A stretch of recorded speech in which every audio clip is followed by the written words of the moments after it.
하나님의 말씀 함께 보시겠습니다.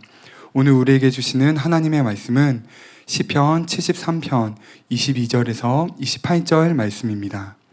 시편 73편 22절에서 28절 말씀을 함께 봉독하도록 하겠습니다. 내가 이같이 우매 무지함으로 주 앞에 짐승이 오나 내가 항상 주와 함께하니 주께서 내 오른손을 붙드셨나이다. 주의 교훈으로 나를 인도하시고 후에는 영광으로 나를 영접하시리니 하늘에서는 주 외에 누가 내게 있으리요 땅에서는 주밖에 내가 사모할 리 없나이다. 내 육체와 마음은 쇠약하나 하나님은 내 마음의 반석이시요 영원한 분기시라. 무릇 주를 멀리하는 자는 망하리니 음녀같이 주를 떠난 자를 주께서 다 멸하셨나이다. 하나님께 가까이함이 내게 복이라. 내가 주 여호와를 나의 피난처로 삼아 주의 모든 행적을 전파하리이다. 아멘. 이제 김동우 목사님께서 나오셔서 하나님과 함께할 때 누리게 되는 복이라는 제목으로 하나님의 말씀 선포해 주시겠습니다. 네, 먼저 신간 안내부터 드리도록 하겠습니다. 특별 기획된 다문화 TV 초대석에서 그 인터뷰 전문이 실린 우리 사랑하는 교회 담임 목사님의 그 인터뷰 내용이 실려 있습니다. 사랑하는 교회에 대해서 너무나 짧으면서도 정말 이렇게 명확하게 어떤 그런 방향성에 대해서 말씀하고 있는데요. 여러분 꼭 사셔서 읽어보시고 큰 은혜 받으시고 또 다른 분들에게도 선물해 주시면 좋을 것 같습니다.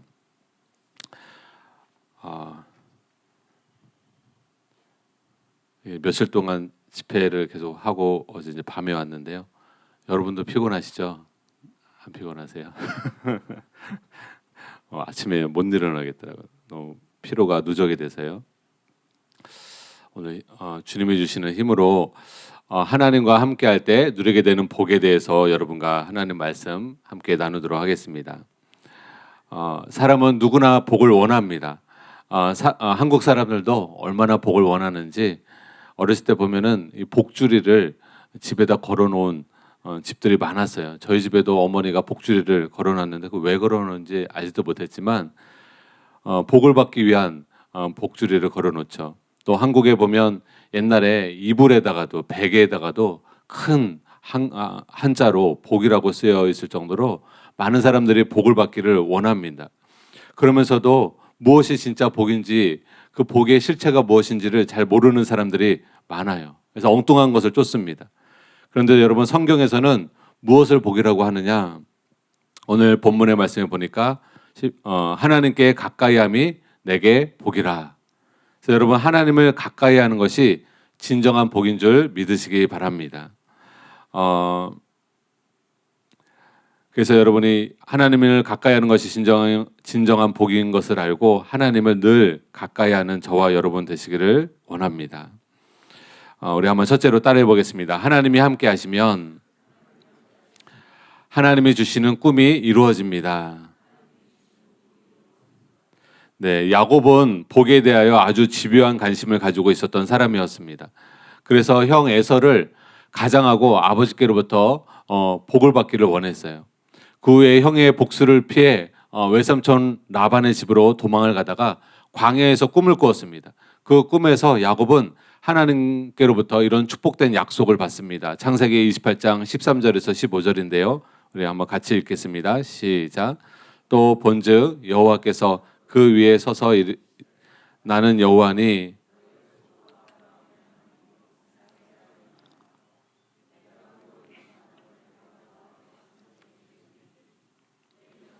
땅의 티끌같이 되어 내가 서쪽과 동쪽과 퍼져나갈지며 땅의 모든 족속이 너와 내 자손으로 말미암아 복을 받으리라. 내가 너와 함께 있어 내가 어디로 가든지 너를 지키며 너를 이끌어 이 땅으로 돌아오게 할지라. 내가 내게 허락한 것을 다 이루기까지 하신지라. 아멘. 이처럼 하나님은 야곱에게 굉장한 복을 약속하셨습니다. 그런데 하나님께서 이렇게 복을 약속하시면서 뭐라고 말씀하십니까? 내가 너에게 허락한 것을 다 이루기까지 너를 떠나지 아니하리라. 하나님이 약속을 했다고 무조건 이루어지는 것이 아니라 하나님이 우리에게 부르시고 또 약속을 주셨을 때, 놀라운 약속을 주셨을 때 그 약속이 이루어지는 비결이 뭐냐? 하나님이 떠나지 않고 함께 주셔야 한다는 것이에요. 그래서 여러분이 뭐 예언을 통해, 꿈을 통해, 어렸을 때 기도하면서 나는 하나님께 이런 약속을 받았어, 이런 하나님이 부르심을 주셨어, 그것을 기뻐하고 감사하는 것은 당연한 것인데, 근데 부르심을 받았다고 부르심 따라 무조건 살 수 있는 건 아니에요. 여러분이 꿈을 받았고 약속을 받았다고 무조건 그렇게 이루어지는 것은 아닙니다. 그 꿈이 이루어지려면 반드시 하나님과 함께하는 삶을 살아야 합니다. 하나님이 떠나가시면 그 꿈은 이루어지지 않습니다. 우리는 이에 대해서 긍정적인 예와 부정적인 예를 살펴보도록 하겠습니다. 먼저 긍정적인 예는요, 꿈의 사람 요셉입니다. 여러분, 성경에 보게 되면 요셉은 성경이 여러 차례 기록되어 있는 대로 하나님께서 그와 함께 하셨습니다. 왜요? 요셉은요, 하나님을 경외했어요. 하나님이 나를 보고 계신 것을 알고 하나님의 눈앞에서 악을 범하지 않았어요.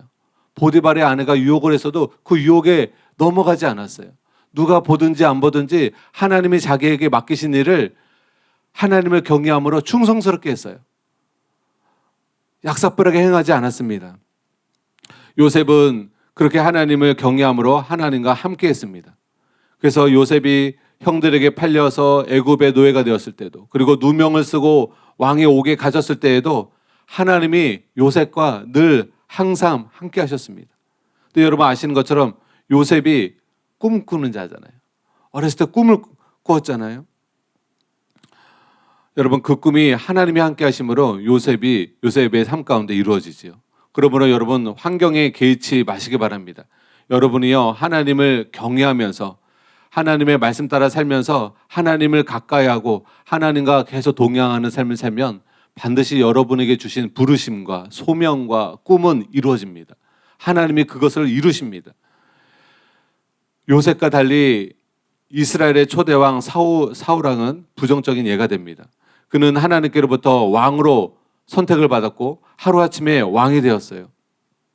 그러나 사울왕은 요셉과 달리 아주 좋은 여건과 상황 아래 놓였어요. 요셉처럼 고생하지 않았어요. 감옥에 갇히지 않았어요. 하루아침에 왕 되었어요. 근데 요셉은 이 하나님을 경외하는 법과 겸손의 시간들을 훈련받는 시간이 있었는데 사울왕은 그런 시간이 없었어요. 낮아지는 시간이 없었어요. 깨어지는 시간이 없었어요. 하나님을 깊이 경외하는 그런 것을 배우는 시간이 없었어요. 그러니까 쉽게 교만해지고 쉽게 하나님의 말씀을 어길 뿐만 아니라 고집스럽게 하나님께 불순종하는 모습을 보입니다. 이제는 자신이 왕이 되었기 때문에 하나님 앞에서도 아나무인의 삶을 살게 되는 것을 봅니다. 그래서 하나님께서 사울왕에게 떠납니다. 함께 하셨다가 더 이상 사울왕과 함께 하지 않으십니다. 그래서 사울왕에게는 왕위는 그를 떠나지 않았지만 하나님이 사울을 떠나셨어요. 그러자 어떤 일이 벌어집니까? 사울의 꿈이 모두 다 무너져 내렸습니다. 그는 결국 전쟁에서 패배했고 비참한 최후를 맞이하게 되었습니다. 사울왕은 어찌하든지 자신의 꿈, 자신의 왕의 자리를 놓치지 않으려고 애썼지만 결국은 그 꿈을 이루기 위해서 주님과 함께 해야 되는데 주님을 놓치는 가장 중요한 실수를 한 것입니다. 여러분도 여러분의 주신 꿈을 이루기 위해서 그냥 꿈만을 향해 달려가면 안 되고 여러분 하나님을 경외하는 여러분 되시기를 예수님의 이름으로 축복합니다. 하나님 앞에서 진실하고 신실하고 겸손하게 살아갈 때, 충성스럽게 살아갈 때 하나님이 여러분과 함께 하시고 하나님이 여러분에게 그 꿈이 이루어질 수 있도록 도와주시는 분이심을 꼭 마음속에 새기시기를 바랍니다.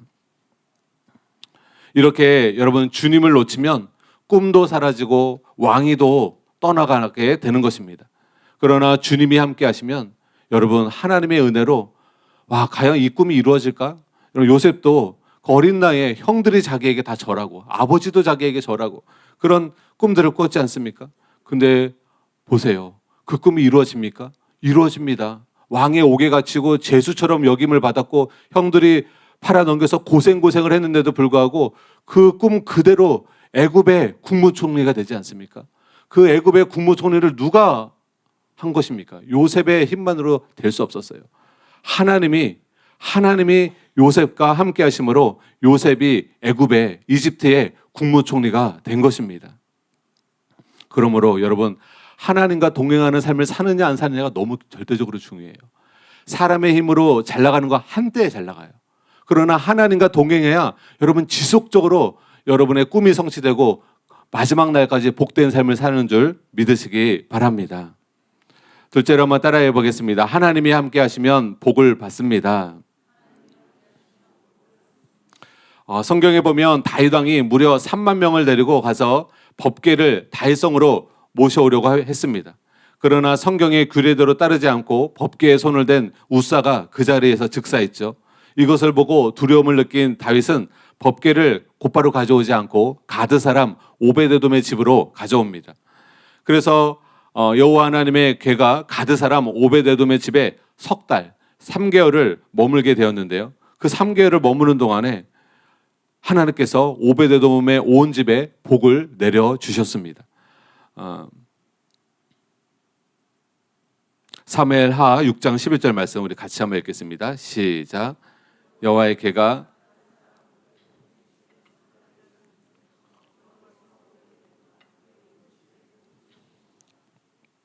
여러분 여호와의 궤가 뭐를 상징해요? 하나님의 임재를 상징하는 거 아시죠? 하나님의 언약궤가 하나님의 임재를 상징하는데 하나님이 임재하시니까 하나님의 복이 오베데돔 집에 임하게 된 것입니다. 이것을 누가 다윗 왕에게 와서 전했어요. 그래서 이 말을 들은 다윗의 마음에 법궤를 다시 다윗성으로 가져오려는 마음으로 불타올랐습니다. 이것은 우리들에게 복받는 비결이 무엇인지를 분명하게 가르쳐 줍니다. 그것은 바로 하나님의 궤, 바로 하나님의 임재 가운데 살아가는 삶을 사는 것입니다. 하나님의 임재 가운데 계속 살게 되면 하나님이 계속 함께 하시면서 우리의 모든 필요를 채워주시고 우리에게 복을 내려 주시는 것입니다. 하나님의 임재는 누구에게 옵니까? 아까 말씀드렸어요. 여호와를 경외하는 자에게 여호와의 친밀하심이 함께 하시며 하나님의 임재는 하나님을 경외하는 사람에게요. 여러분 하나님을 경외하는 것이 절대적으로 중요합니다. 사람들은 신앙생활 할 때 앞에 나와 있는 사람만 봐요. 저분 설교 잘하네, 저분 찬양 잘하네, 저분 근데 앞에 나와서 뭘 잘하는 게 중요한 게 아니에요. 세상은 앞에 나와서 잘하는 게 중요하죠. 하나님 앞에서는요, 하나님의 눈앞에서 평소 삶이 중요해요. 평소 하나님 앞에 진실되고 충성스럽고 죄를 끊어버리려고 애쓰고 하나님의 은혜를 구하면서 하나님 말씀을 들으려고 하고 하나님 말씀 앞에 겸손히 순종하려고 하는 거, 그것을 보시고 하나님이 임재해 주시고 하나님이 여러분 삶 가운데 복을 내려주시는 줄 믿으시기 바랍니다. 그래서 여러분 복복복 한다고 복이 임하는 게 아니라 하나님을 사랑하고 하나님을 경외하고 하나님과 믿음으로 동행하면 복은 그림자처럼 따라오는 줄 믿으시기 바랍니다. 그런데 우리가 여기서 생각해 볼 점이 있는데요. 이스라엘이 전쟁에서 패할 때 진으로 법궤를 날랐지만 아무런 효과가 없었습니다.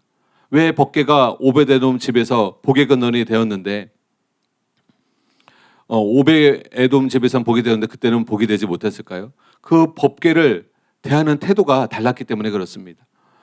오베데돔의 마음에 법궤가 하나님의 임재지만 그 하나님의 임재가 진실되게 임하려면 오베데돔의 마음속에 있었던 것처럼 하나님을 존중하고 경외하고 사모하는 마음이 있어야 합니다. 법궤를 다윗 왕이 다윗성으로 가져간 후에 오베데돔은 이미 받은 축복을 누리면서 그냥 집에 살 수도 있었어요. 근데 여러분 오베데돔은 그냥 하나님이 주신 복에 만족하지 않았어요. 여러분 이거 쉽지 않습니다. 이스라엘 백성의 역사를 잘 보면요, 이스라엘 백성이 하나님께 복을 받고 번성하면 번성할수록 놀라운 것은 하나님을 가까이 하는 것이 아니라 하나님을 떠나요. 복 받은 것에 안주해요. 힘들 때는 하나님을 찾더니 어려울 때는 하나님을 찾더니 그렇게 기도하더니 결국 그 어려움이 해결되니까 그 문제가 해결되고 복을 받고 물질적으로나 여러 가지 풍족함을 누리니까 더 이상 하나님을 찾지 않고 세상을 추구하는 그런 크리스천의 모습을 많이 볼 수가 있습니다. 우리 살아가는 교회 성도님들은 대부분 그렇지 않으시지만 그런 성도님들이 의외로 많아요. 근데 오베데돔은 그렇지 않았어요. 하나님께 복을 받아도 그 복으로 만족하는 것이 아니라 그 복의 근원 대신 하나님을 떠나지 않으려고 애를 썼습니다. 그래서 여러분 오베데돔은요, 그 언약궤가 다윗을 가지고 가니까 그 자기 집을 떠나서 그 궤가 있는 곳으로 따라갔어요. 따라가서 역대상 15장 24절에 이렇게 써 있습니다. 같이 한번 읽겠습니다. 오베데돔과 여이야는 궤 앞에서 문을 지키는 자이더라. 오베데돔은 복받은 것에 만족을 하지 않고 하나님의 임재가 있는, 하나님의 궤가 있는 그런 곳에 문지기로 자기가 자청한 것이에요. 여러분, 이렇게 오베데돔처럼 하나님의 임재를 사모하는 저와 여러분 되시기를 예수님의 이름으로 축복합니다. 오베데돔은요, 자기가 할 수 있는 한 최대한으로 하나님의 임재가 있는 법궤에 가장 가까이까지 나아간 것입니다. 이로보건대 오베데돔은 단순히 복만을 원하는 사람이 아니었고 복보다 하나님을 더 원했던 사람입니다. 복을 정말 강조했던 그런 교회 중에 하나가 큰 교회가 있어요.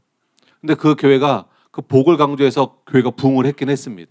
근데 일정 수준 복 때문에 교회가 부흥했는데 어느 순간에 이제 그 부흥이 멈춰지고 성도들이 떠나가기 시작하는 거예요.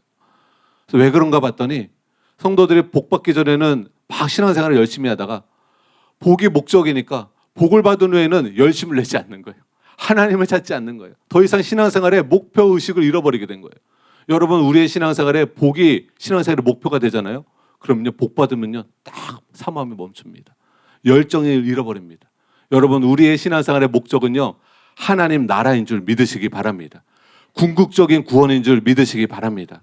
하나님과 항상 동행하여서 결국 천국 하나님 나라에 가는 것이 여러분의 신앙생활의 궁극적인 목적이 되시기를 예수님의 이름으로 축복합니다.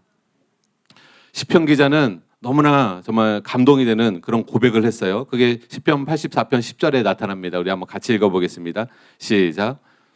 궁정에서의 한날이 다른 곳에서의 첫날보다 나은즉 악인의 장막에 사는 것보다 내 하나님의 성전 문지기로 있는 것이 좋사오니. 정말 이게 마음에 와닿는 찬성 찬양의 가사로도 있는데요. 여러분, 악인으로 첫날을 사는 것보다 하루를 하나님과 함께하는 삶을 사는 게 더 의미 있다는 거예요. 저는 100% 공감합니다. 여러분, 오래 사는 것보다 더 중요한 것은 하나님과 함께 사는 게 더 중요합니다. 계속 죄 가운데 살면서 오래 살면 무슨 의미가 있습니까? 지옥 가면 형벌만 많습니다. 단순히 오래 사는 것이 의미가 있는 것이 아니라 하나님을 찾고 하나님과 동행하면서 여러분 이렇게 오베데돔처럼 하나님으로부터 신령한 축복을 누리며 사는 것이 복된 인생인 줄 믿으시기 바랍니다. 그래서 그냥 첫날을 사는 것을 기대하지 마시고 단 하루를 살더라도 하나님과 동행하며 하나님을 기쁘시게 하는 그 하루를 살아내는 저와 여러분 되시기를 예수님의 이름으로 축복합니다. 여러분은 하루하루를 누구와 동행하고 계십니까? 여러분은 하루하루를 무엇을 사모하며 살아가고 계십니까? 하나님은 오늘날도 오베데돔과 같이 하나님의 임재를 사모하고 하나님을 간절히 하나님과 함께하고자 하는 자를 찾으세요. 그리고 그들과 함께해 주십니다. 저와 여러분이 그런 오베데돔과 같이 이미 받은 복에 개의치 않고 하나님께 더 가까이 나아가는 저와 여러분 되시기를 예수님의 이름으로 축복합니다. 네, 셋째로 한번 따라해 보겠습니다. 하나님이 함께 하시면 모든 일이 형통합니다. 우리는 모든 일이 꼬이는 것을 원하는 사람은 없죠. 그래서 범사에 형통하는 삶을 살기를 원합니다. 근데 정말 그렇게 살 수 있는 삶의 비결이 있어요. 그 비결이 무엇이냐? 창세기 39장 2절에서 3절 또 23절에 잘 나타납니다. 우리 한번 같이 읽겠습니다. 시작. 여호와께서 요셉과 함께 하심으로 그가 형통한 자가 되어 그의 주인 애굽 사람의 집에 있으니 또 여호와께서 그의 범사에 형통하게 하심을 보았더라. 이는 여호와께서 요셉과 함께 하심이라. 여호와께서 그를 범사에 형통하게 하셨더라. 지금 계속 반복해서 뭐가 나오나요? 하나님께서 요셉과 함께 하셨더라. 그러니까 요셉이 형통하였더라. 하나님이 요셉과 함께 하셨더라. 그랬더니 그가 범사에 형통함을 얻었더라. 여러분의 삶이 막히고 자꾸 넘어지고 안 좋은 일이 계속 벌어지는 것이 아니라 일이 풀리고 문이 열리고 여러분이 하시는 일마다 복을 받을 수 있고 형통케 되는 비결이 무엇이라고 성경은 말하고 있어요? 하나님과 함께하는 것입니다. 단순히 교회 다니는 게 아니에요. 하나님과 동행하는 삶을 살 때 하나님이 여러분의 삶에 막힌 것을 뻥 뚫어 주시는 줄 믿으시기 바랍니다. 형통케 되는 삶을 살게 되는 줄 믿으시기 바랍니다. 그래서 여러분, 하나님 외에는 범사에 형통하게 하실 수 있는 분이 없으십니다. 로렌스 형제와 프랭크 루박이 쓴 하나님의 임재 체험학이라는 책에 이런 말이 있어요.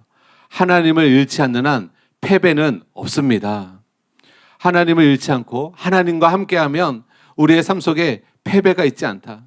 그래서 여러분, 정말 여러분이요, 하나님을 경외하고 그래서 하나님과 동행하게 될 때 여러분이 반드시 승리를 거머쥐게 되고 삶에 하나님이 주시는 형통함과 복을 누리게 됩니다. 그걸 한번 경험하셔야 돼요. 한 번도 못 경험하신 분은.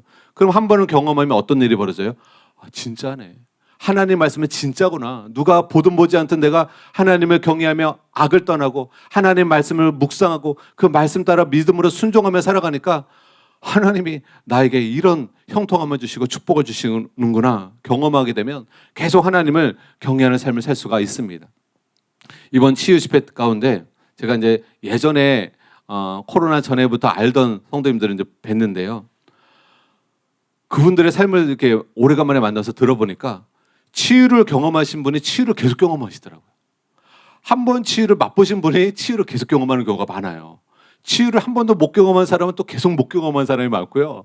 치유를 한 번 경험한 사람은 계속 경험하더라고요. 왜? 맛을 아는 거예요. 너희가 개맛을 알아? 이런 것처럼 치유의 맛을 경험하니까, 믿음으로 치유를 한번 경험하니까 어디가 아프면 그 치유받을 믿음이 그분 안에 있는 거예요. 그러니까 또 치유받는 거예요. 그리고 질병이 와도 두려워하지 않는 거예요. 기도하면 되지. 나 전에도 믿음으로 치유받았잖아. 근데 여러분, 이렇게 하나님을 경외하는 삶을 살면서 하나님으로부터 여러분의 형통함을 입으면 여러분이 내 삶이 무너질 거라는 두려움이 없어요. 내가 하나님을 경외하면 하나님이 나와 함께 하시면 문제없어. 다 뚫고 나갈 수 있어. 여러분, 그러한 믿음이 여러분에게 있으시기를 예수님의 이름으로 축복합니다. 빌 해몬 박사는 요셉의 생애에 대해서 이런 말을 했어요. 다른 무엇보다도 우리가 알 필요가 있는 것은 만일 주께서 우리와 함께 하시면 이다. 우리의 현재의 성공들도 실패도 아니며 우리의 상황들도 아니며 오직 주 예수님께서 우리와 함께 계시는가의 여부이다. 하나님과 함께 했기 때문에 요셉의 삶 속에 그러한 형통함이 있었고 그러한 복이 임하게 된 것입니다. 누가복음 5장에 보면 베드로가요, 밤새 물고기를 잡으려고 했습니다.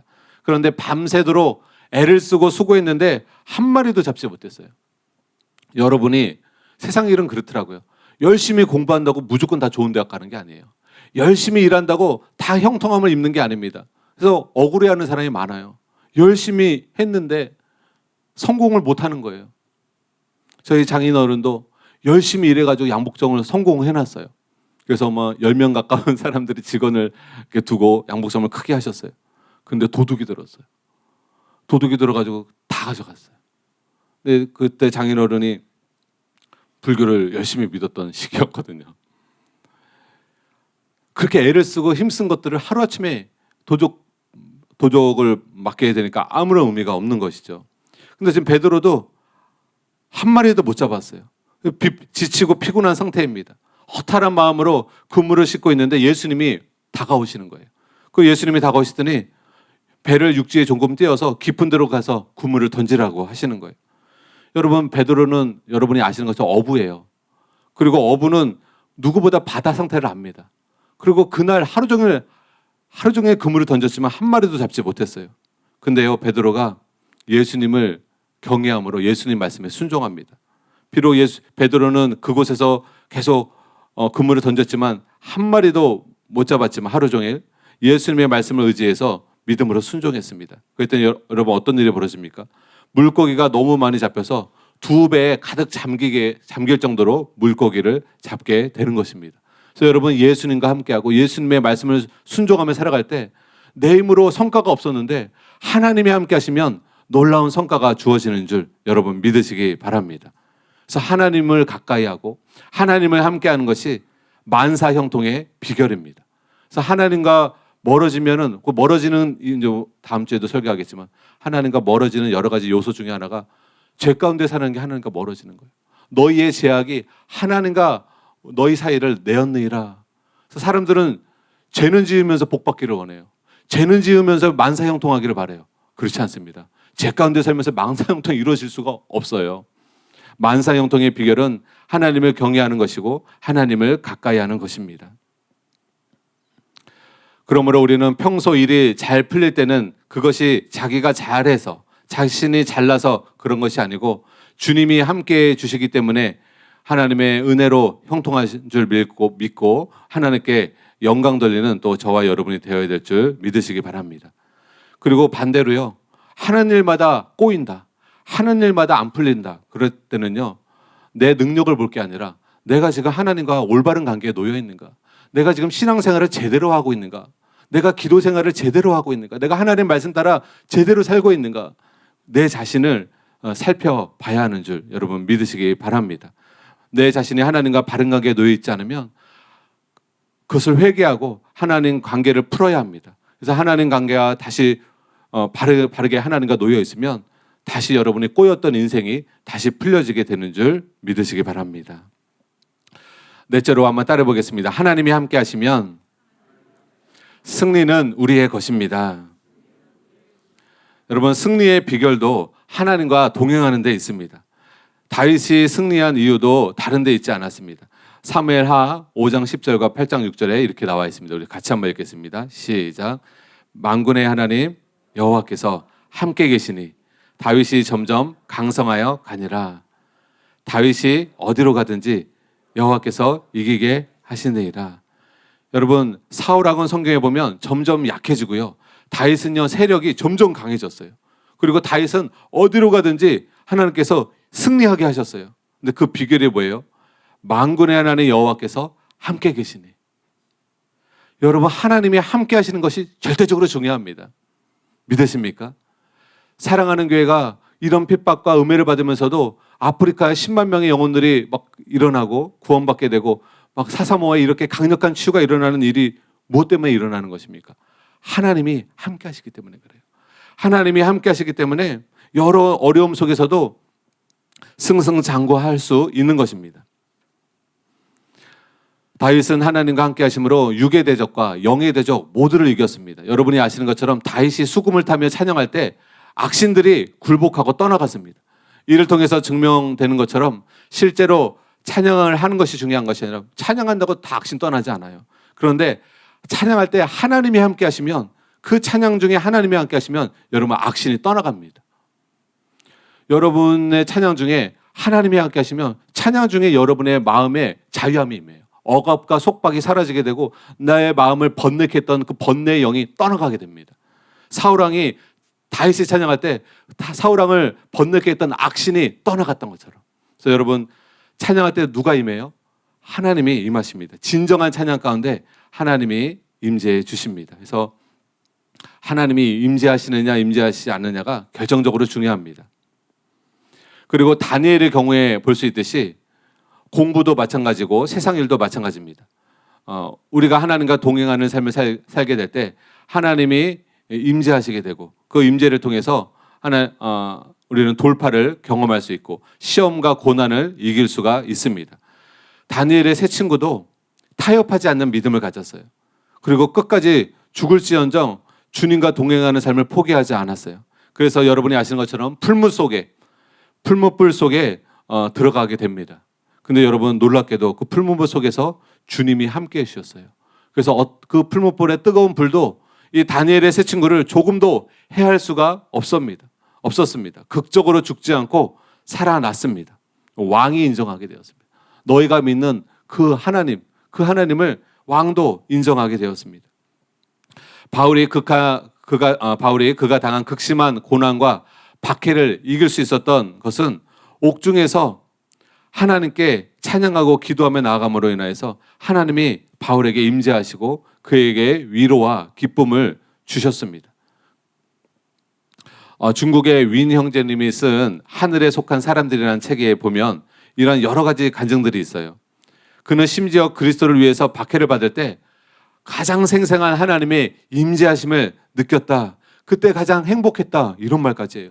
고문을 받고 핍박을 받고 있는데 그때 어떤 기도를 할 때보다 그때 가장 하나님의 임재하심을 느꼈다. 그때 가장 내가 행복했다. 여러분, 어떻게 이것이 가능합니까? 여러분, 하나님 뜻 가운데 타협하지 않고 핍박을 받으면서도 주님을 바라볼 때 하나님이 주시는 그 강력한 위로가 있습니다. 저도 고등학교 때 주님을 믿고 저희 가정이 불신자 가정이다 보니까 아버지 어머니가 대단히 핍박을 많이 하셨어요. 아버지한테 많이 맞았습니다. 제 앞에서 제 성경책도 막 찢으시고 뭐 그렇게까지 저한테 하시는 분이 아닌데 뭐 악한 영이 아버지를 통해서 그렇게 핍박을 하시더라고요. 막 새벽에 발로 뻥뻥 차시면서 너 새벽기도 안 가냐? 너 예수님께 미쳤는데 새벽기도 가야지 하면서 새벽에 막 발로 차시면서 깨우시더라고요. 새벽에 정신없이 아침부터 맞았어요. 근데 아버지한테 맞을 때는 괜찮은데 어머니가 오면서 눈물로 또 호소를 하는 거예요. 너만 교회 안 다니면 가정의 평화가 이루어지는데 왜 그렇게 교회를 가려고 하니? 제발 교회 가는 것 좀 포기해다오. 너만 안 가면 이렇게 맞지도 않을 텐데 아버지한테 맞으면서까지 교회 내가 신앙생활 할 이유가 뭐냐? 그렇게 아버지한테 엄청 맞고 어머니한테 그런 말을 듣고 마음이 참 이렇게 힘들더라고요. 그래서 이제 제 방에서 이렇게 주님 앞에 나가는데 와, 하나님의 좀 가장 실제적인 그 임재하심과 위로가 임하는. 이건 이제 핍박을 받아보신 분이 알고 이렇게 핍박을 받고 주님 앞에 나가면요, 진짜 생생한 하나님의 임재하심을 경험합니다.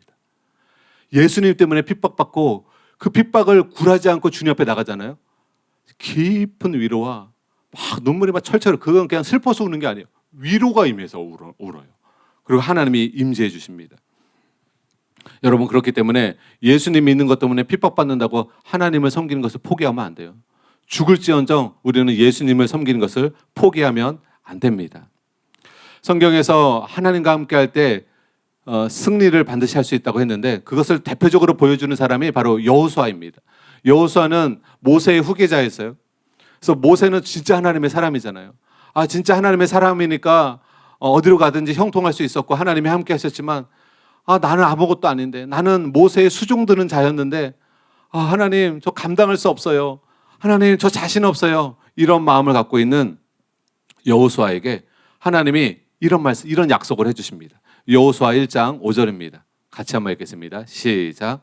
내 평생에 능히 대적할 자가 없으리니 내가 모세와 함께 있었던 것 같이 너와 함께 있을 것임이니라. 내가 너를 떠나지 아니하며 버리지 아니하리니. 여호수아가 모세처럼 할 자신이 없었어요. 모세는 모세니까 이스라엘 백성 200만이 넘는 그런 백성들을 이끌어 나갈 수 있었지만 저에겐 그런 리더십도 없어요. 저는 그런 사람들이 저를 그렇게 주목하는 사람, 무명의 사람이에요. 근데 어떻게 제가 이끕니까? 하나님이 비결을 알려주시는 거예요. 걱정하지 마. 너의 평생에 너를 능히 대적할 자가 없을 것이다. 내가 모세와 함께 있었던 것처럼 너와도 함께 있을 것이다. 여러분, 뭐가 중요해요? 모세의 후계자가 되려면 단순히 모세의 테크닉을 배우는 게 아니라, 모세의 지도력을 배운 게 아니라 모세가 함께 하셨던 하나님이 너와 함께 하면 되는 거야. 그게 결정적으로 중요한 거야. 지도력의 기술력이 중요하고 리더십보다 더 중요한 게 있어. 하나님이 너와 함께 하면 되는 거다. 사랑하는 여러분, 여러분의 인생도 마찬가지입니다. 하나님이 여러분과 함께 하시면 되는 것입니다. 모세와 함께 하셨던 하나님이 여호수아와 함께 하셨더니 진짜 30일전 30일승 모든 전쟁에서 승리하셔서 이 약속 그대로 여호수아 군대를 대적할 자가 없었어요. 하나님이 함께 하시니까 모든 전쟁에서 승리하게 된 것입니다. 그러므로 여러분, 승리의 비결이 어디에 있어요? 하나님이 함께 하시는 것이 승리의 비결입니다. 이에 대해 데이비 윌커스 목사님은 위기, 그곳에 계신 하나님이라는 책에서 이런 말씀을 하셨습니다. 모든 진정한 힘은 주님께 가까이 감으로 주어집니다. 우리의 능력은 그분과 우리 사이에 친밀함에 비례합니다. 간단하게 말하면 예수님과 가까우면 가까울수록 우리는 더 강해집니다. 진정 우리가 그리스도께 가까이 가면 매일매일 필요한 새로운 힘을 주십니다. 여러분, 맞죠? 그래서 여러분, 저는요, 두 가지 다 은혜를 삼아요. 하나님을 가까이 하면 가까이 할수록 내 영혼이 힘을 얻고 내 삶이 힘을 얻습니다. 반대로 하나님과 멀어지면 멀어질수록 내 영혼은 약해지고요, 내 삶은 약해집니다. 그래서 저는 두 가지 다 은혜를 받아요. 당연하지. 하나님을 가까이 했으니까 강해지지. 또 반대로 당연하지. 하나님을 내가 지금 등한히 여기고 신앙생활 제대로 안 하니까 내 영혼이 이렇게 파리하고 내 영혼이 이렇게 힘이 없지. 당연한 거야. 성경은 진리인 거야. 그래서 내 영혼이 약할 때도 정신 차리는 거야. 그래, 내가 깨어 기도하지 못하니까 내 영혼이 이렇지 뭐. 근데 반대로 내가 하나님을 찾으면 내 영혼이 다시 강해질 수 있다. 여러분 중에 지금 내 영혼이 목사님 제 영혼이 너무 힘이 없습니다. 하는 일마다 꼬입니다. 괜찮아요. 오늘부터 회개하고 여러분 하나님을 진실하게 가까이 하시는 여러분 되시기 바랍니다. 그러면 여러분의 삶 속에 전화위복이 되게 되실 것이에요. 데이비드 윌커슨 목사님은 또 이런 말씀을 하셨어요. 마귀는 우리의 삶에 임재하시는 주님을 대단히 두려워합니다.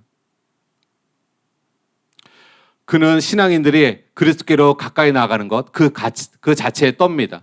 그래서 사단의 무리들이 여러분이 매일 거룩하신 하나님의 임재하심 안에 있는 것을 보면 지옥 가운데서 부르짖습니다. 화로다. 하나님은 이 신앙인과 함께 하신다. 이 사람은 거룩한 하나님의 인재하신 가운데 산다. 지금 우리가 무엇으로 그를 대적할 수 있는가? 이것이 사단이 그의 모든 힘을 다해 여러분의 삶에서 주님의 임재하심을 앗아가려 하는 이유입니다. 또 여러분의 영혼을 불순종과 죄의 수렁에서 빠져들게 하려는 이유입니다. 사단은 여러분이 모든 힘을 잃기를 원합니다. 사단은 여러분을 드릴라와 같은 유혹하는 존재의 무릎 위에 눕혀 여러분의 능력의 원천을 끊어버리려고 합니다. 그는 여러분이 바쁘게 일하거나 많은 시간을 소비하는 일에 빠지도록 유혹할 수도 있습니다.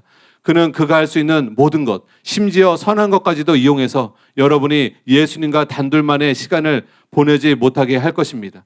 그는 여러분이 그리스도와 함께 한다면 이 시대의 두려움과 걱정들을 이길 수 있다는 것을 너무나 잘 압니다. 여러분, 마귀는요, 하나님이 우리와 함께 하시면 모든 어려움을 극복할 것을 마귀가 알아요. 하나님이 함께 하시면 우리가 불가능이 없는 삶을 살게 될 것을 마귀는 압니다. 능력의 원천이 우리가 하나님과 함께 하시는 거라는 것을 마귀는 압니다. 우리가 몰라요. 마귀도 아는데, 그래서 성경에 데이비드 윌커슨 목사님이 말씀하신 것처럼 어떤 사람에게 하나님이 강하게 임재하시면 지옥에서는 그런다는 거예요. 화로다. 이 신앙인과 하나님이 함께 하신다. 이 신앙인과 하나님이 함께 하신다. 그래서 여러분, 삼손과 하나님이 함께 하실 때 삼손을 대적할 자가 없었어요. 삼손이 나귀 턱뼈로 1000명을 무찔렀습니다. 어렸을 때 삼손 영화 보면서 얼마나 감동받았는지 몰라요. 삼손 영화는 기독교 영화임에도 불구하고 무슨 날마다 어렸을 때 많이 보여줬거든요. 마지막에 그 기둥을 붙잡고 무너뜨리는 그 장면에 어렸을 때 얼마나 감동을 받았는지 몰라요. 근데 중요한 것은 삼손을 볼 때 나중에 제가 신앙생활을 하면서 이제 삼손을 보니까 뭐가 중요한지를 알았어요. 그거 기둥을 무너뜨리는 게 중요한 게 아니라 삼손이 하나님과 함께 할 때는 능히 모든 것을 다 이겼는데 삼손이 데릴라라는 이쁜 여자에게, 이방인 여자에게 마음이 홀려서 하나님을 놓치고 그 여자에게 마음이 빼앗겨서 죄 가운데 살아갈 때 결국은 삼손의 그 나시린으로서 힘의 비결까지 다 노출해 버리는 그런 일이 있게 되면 어떤 일이 벌어집니까? 삼손이 두 눈이 뽑혀요. 그리고 연자 맷돌을 돌리는 그런 짐승 같은 삶을 사는 것으로 전락합니다. 한때는 격투기 선수 지금 이 챔피언처럼 삼손을 능히 당할 자가 없었는데 같은 삼손인데 이제는요 두 눈이 뽑혀가지고 연자 맷돌을 돌리게 되는 비참한 신세로 전락하게 되는 것입니다. 여러분, 왜 같은 사람인데 이런 두 가지 모습이 나타납니까? 전에는요 삼손이 어렸을 때부터 뱃속에서부터 나시린으로 택함을 받아서 거룩한 삶을 살았어요. 구별된 삶을 살았어요. 하나님과 함께하는 삶을 살았어요. 근데 하나님이 초자연적인 힘을 주신 거예요. 나귀 턱뼈로도 1000명을 이기게 하는 힘을 주신 거예요. 근데 그 힘을 언제 잃어버립니까? 죄 가운데 살다가 잃어버립니다. 여자에게 마음을 빼앗기면서 음란의 삶을 살다가 그 힘을 잃어버린 것이에요. 사랑하는 여러분, 그러므로 하나님이 함께 할 때 여러분에게 힘이 주어지는 줄 믿으시기 바랍니다. 단순히 교회 다닌다고 힘이 주어지는 것이 아니라 거룩한 삶을 살 때, 하나님을 가까이 하는 삶을 살 때 여러분에게 주어지는 힘을 마귀도 두려워하는 줄 믿으시기 바랍니다. 예, 5번째로 따라해 보겠습니다. 하나님이 함께 하시면 큰 일을 감당할 수 있습니다. 사사기 6장에 보면요, 기드온이 밀을 포도주 틀에서 몰래 타작할 때 여호와의 사자가 나타났습니다. 그리고 여호와 사자는 기드온에게 이런 말을 했어요. 큰 용사여, 여호와께서 너와 함께 계시도다. 여러분, 기도는요, 한 번도 자신을 큰 용사라고 생각해 본 적이 없어요. 그런데도 불구하고 여호와의 사자가 너는 내 힘을 의지하고 가서 이스라엘을 미디안의 손에서 구원하라 라고 말했습니다. 그래서 기드온이 즉각 이렇게 되물었습니다. 주여, 내가 무엇으로 이스라엘을 구원하리이까? 보소서, 나의 짐은 므낫세 중에 극히 약하고 나는 내 아버지 집에서 가장 작은 자이니이다 라고 말했습니다. 그랬더니 여호와께서 그에게 뭐라고 말씀하셨는지 여러분 들어보시기 바랍니다. 내가 반드시 너와 함께하리니 너가 미디안 사람 치기를 한 사람 치듯 하리라. 기도는 자신이 작은 자인 것을 인식했어요. 그래서 나는 내 아버지 집에서 가장 작은 자입니다. 제가 무엇을 할 수 있겠습니까? 그랬더니 그래, 너는 작은 자다. 넌 아무것도 할 수 없어. 이렇게 말씀하시는 것이 아니라 내가 반드시 너와 함께 할 것이다. 그러므로 너는 미디안 사람을 이길 수 있다라고 말씀하시는 거예요. 이 말씀에도 분명하게 나타나듯이 큰 구원의 역사를 이룰 수 있는 비결은 바로 하나님이 함께 하시는 이유입니다. 기드온이 실제로 미디안 사람을 칠 때요, 여러분이 아시는 것처럼 32,000명의 군사 중에 300명만을 데리고 미디안 사람과 싸우게 하셨어요. 하나님께서 300명. 왜 그러셨을까요? 사람의 숫자로 이긴 것이 아니라 하나님이 함께 하심으로 이긴 것을 깨닫게 하시기 위함입니다. 300명으로 이길 수 없는 거예요. 근데 300명으로 이기게 하신 거예요. 그것은 누가 이기게 하신 것입니까? 하나님이 이기게 하신 거예요. 여러분의 삶을 살면서도 내가 하는 사업장이 다른 사업장보다 노하우가 없어. 뭐가 없어. 또 여러분 직장 다니면서 나는 내 직장 생활하면서 내가 가장 나약해. 내가 가장 아이디어가 없어. 나에게 가장 창의적인 생각이 없어. 좌절하시는 분이 있다면 오늘 여러분 이 말씀에 도전을 받고 믿음을 가지시기 바랍니다. 여러분이 부족함이 혹시 있다 하더라도요, 여러분 동료가 훨씬 뛰어난다 할지라도요, 여러분이 진짜 하나님을 경외하며 하나님이 함께 하시는 삶을 살면 하나님이 여러분은 동료보다 승하게 하시는 줄 믿으시기 바랍니다. 여러분은 사업장을 축복하시고 여러분을 직장에서 승진케 하시고 여러분의 삶 가운데 하나님의 복을 내려주시는 줄 여러분 믿으시기 바랍니다. 아사왕 때도 마찬가지예요. 아사왕 군대는 모두 합해도 대적의 절반 정도밖에 되지 못했습니다. 설상가상으로 대적은 병거가 있었는데 아사왕 군대는 병거도 없었어요. 이런 상황 속에서도 아사왕은 조금도 낙심하지 않았습니다. 그리고 아사왕은 마주 나가서 스바다 골짜기에 전열을 갖추고 이렇게 기도했습니다. 역대하 14장 11절입니다. 우리 같이 한번 읽겠습니다. 시작. 아사가 그의 하나님 여호와께 부르짖어 이르되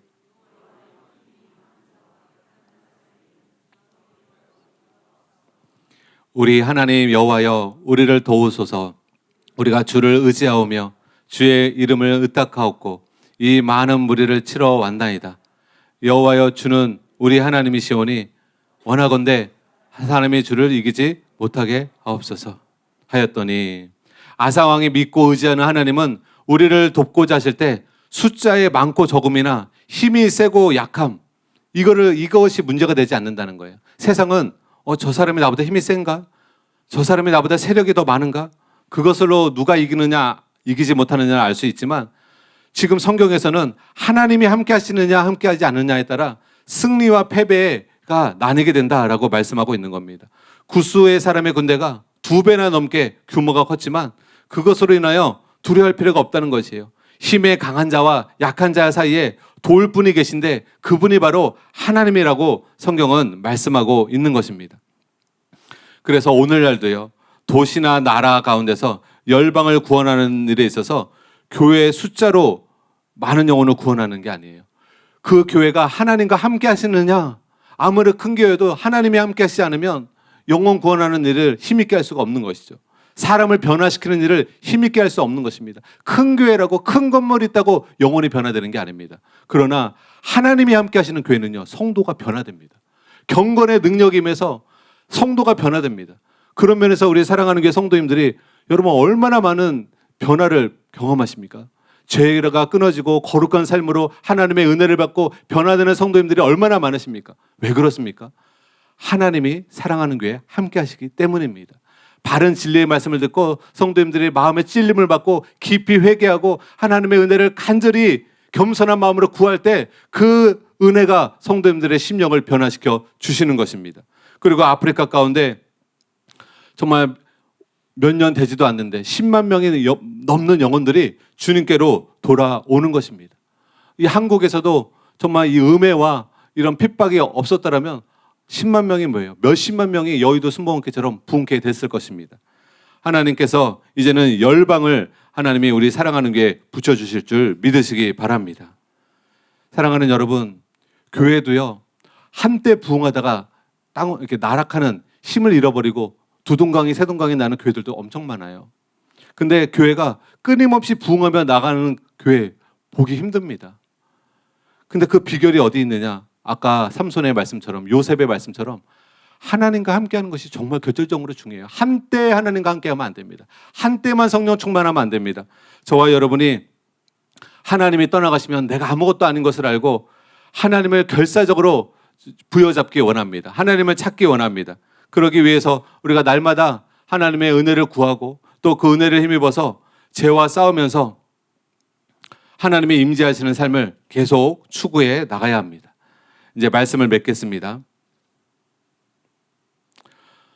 하나님과 함께 하시면 꿈이 성취되고 하나님의 복을 누리고 번영케 되고 또 승리를 거머쥐게 되고 큰 일을 행할 수 있게 됩니다. 이 모든 것들이 다 하나님을 함께 할 때 덤으로 따라오는 것입니다. 이에 대해서 존 인버 목사님은 이런 말씀하셨어요. 기도로서 하나님과 친밀해지는 것이 신앙생활의 1차적인 목표입니다. 여러분, 하나님과 가까워지는 것이 우리의 목표이기를 원합니다. 여러분, 하나님은 어떻게 보면 비유하건대 태양과 같은 분이에요. 태양은 그 자리에 있습니다. 근데 지구가 돌지요. 돌면서 때로는 가까워지고 때로는 멀어지면서 계절의 여름을도 경험하고 겨울도 경험하고 봄도 경험하고 가을도 경험합니다. 태양이 바뀌는 게 아니에요. 지구가 바뀌는 거예요. 지구가 때로는 태양을 더 향하고 있고 지구가 때로는 태양을 덜 향하고 있고 그래서 더 뜨거워지기도 하고 더 추워지기도 합니다. 여러분, 하나님은 변함없으세요. 우리가 하나님께 가까이 나가면 누구든지 하나님 복을 받게 하시고 은혜를 받게 하시고 여러분 삶 속에 형통케 하시기를 하나님은 원하십니다. 그래서 여러분, 하나님을 변함없이 가까이 하는 저와 여러분 되시기를 예수님의 이름으로 축복합니다. 이스라엘 백성은 한때 하나님을 가까이 했어요. 그러나 복을 받은 후에는 하나님을 멀리하는 삶을 살았어요. 저와 여러분은 그리하지 않기를 원합니다. 끝까지 하나님을 가까이 하는 저와 여러분 되시기를 예수님의 이름으로 축복합니다. 김옥경 목사님이 이번 4.3월 수련회 때 이런 말씀하셨어요. 하나님이 기뻐하시고 하나님과 함께하는 사람은 천하무적입니다. 이런 말씀하셨어요. 맞는 말씀이세요. 여러분, 하나님이 기뻐하시고 하나님이 함께하시는 사람이 될 땐 여러분을 건드릴 사람이 없어요. 마귀도 여러분을 못 건드립니다. 하나님이 함께하시기 때문에 천하무적이 되는 것입니다. 여러분, 어린 꼬마가 좀 더 큰 꼬마한테 이렇게 맞고 두려워서 아빠를 불러가지고 아빠 손을 잡고 나아가면요, 천하무적이 되는 것입니다. 우리 아빠야. 너 아까 나 때렸지, 일로 와봐. 여러분, 하나님이 여러분의 아버지가 되어주셔서 함께 하시면 여러분 누구도 여러분을 건드릴 사람이 없는 줄 믿으시기 바랍니다. 그러므로 오늘 이 시간 간절히 하나님의 얼굴을 구하며 이 시간 기도하며 나가도록 하겠습니다.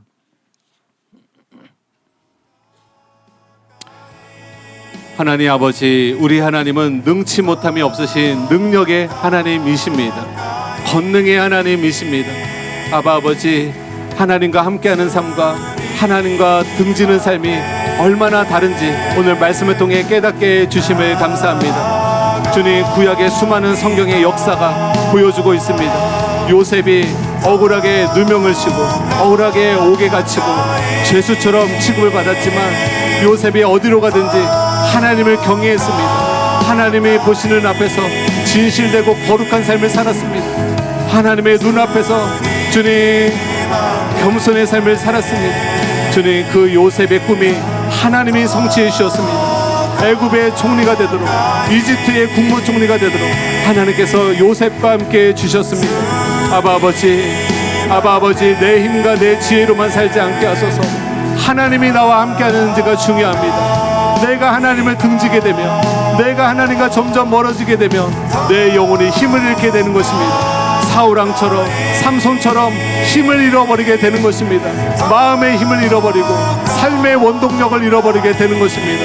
아버지, 능력의 원천이신 하나님을 우리가 가까이 하기 원합니다. 생명의 근원 되신 하나님을 우리가 오늘도 경외하며 하나님을 가까이 하기 원합니다. 하나님과 함께 하기 원합니다. 여호수아가 모세의 후계자가 되었을 때 너무나 두려웠습니다. 내가 어떻게 이스라엘 백성을 이끌 수 있을 것인가? 나는 지도력이 없는데, 나는 그만한 힘이 없는데, 하나님, 나는 어찌하면 좋습니까? 고민하고 탄식하고 있을 때 하나님은 여호수아에게 말씀하셨습니다. 너를 대적할 자가 아무도 없을 것이다. 너를 해할 자가 아무도 없을 것이다. 내가 모세와 함께 했던 것처럼 내가 너와도 함께 할 것이다. 내가 너와도 함께 하리니 두려워하지 말아라. 놀라지 말거라. 내가 너와 함께 할 것이니라. 아버지, 이 마지막 때 우리의 마음을 불안케 하는 것이 얼마나 많습니까? 우리를 흔드는 것들이 얼마나 많습니까? 우리의 미래, 불투명한 미래를 바라보면서 내가 의지할 것이 무엇인지 깨닫게 하여 주시옵소서. 나는 하루하루 늙어가고 있는데, 나는 하루하루 노쇠하고 있는데 나는 누구를 의지하며 살아갈 것인가? 아버지, 능력의 하나님을 의지하며 살게 하여 주시옵소서. 전능의 하나님을 의지하며 살게 하여 주시옵소서. 하나님을 경외함으로 죄를 떠나고 하루하루를 하나님의 눈앞에서 누가 보든지 보지 않든지 충성스럽게, 거룩하게, 경건하게 주님 하나님을 두려워 떨면서 주님 겸손한 심령으로 살아갈 수 있도록 도와주시옵소서. 그래서 하나님이 우리와 임재하시고 오베데돔 집처럼 하나님이 함께 하심으로 복이 많은 그런 가정 되게 하여 주시옵소서. 그러나 주님, 하나님이 주시는 복에 안주하고 머물지 않기 원합니다. 오베데돔처럼 하나님의 성전에서 문지기라도 좋습니다. 늘 하나님과 함께하는 저희가 되게 하여 주시옵소서. 늘 하나님을 사모하는 저희가 되게 하여 주시옵소서.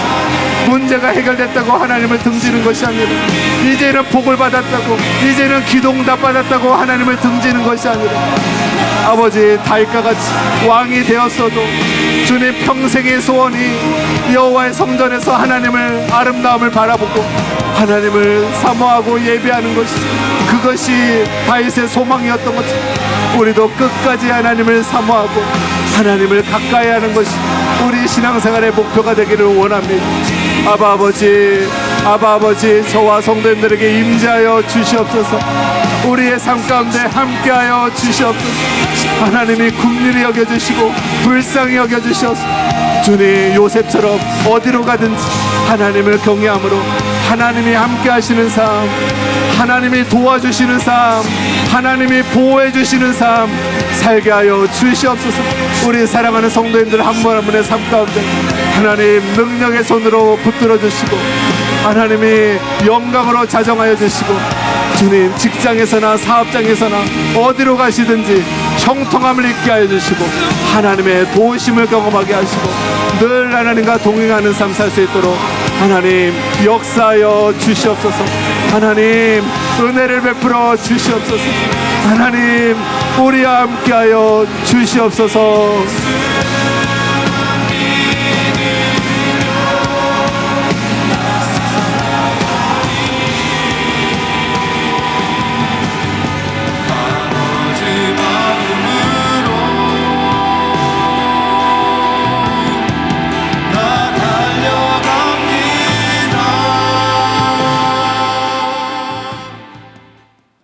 이 모든 말씀을 예수님의 이름으로 기도드립니다. 아멘.